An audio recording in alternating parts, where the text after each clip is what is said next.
Okay, magandang araw. Ito po yung pinagawa sa amin ni Adonis Bar. Ito, 8 piraso na po yung natapos. Update tayo ng ngayon araw na to. Ito yung sukat niya. 45 by 22, 23. Yan. Solid to, oh. Black canvas. Solid yung tela, matibay, makapal. Yung Ratex po ang ginamit natin. Tignan natin dito, pantang likod. Alis yung pagkagawa nito, walang duktong-duktong. Buo yung tela niya. Walang halong daya, walang halong panlalamang.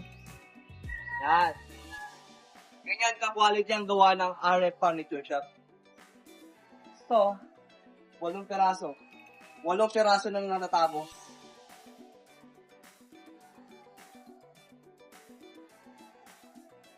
Buo natin ha. Yun. Solid. May plywood dito. Kaya walang lubugan to, lifetime. Yan no. Thank you po sa tiwala ng Adonis Bar. Maganda po yung gagamitin yung upuan.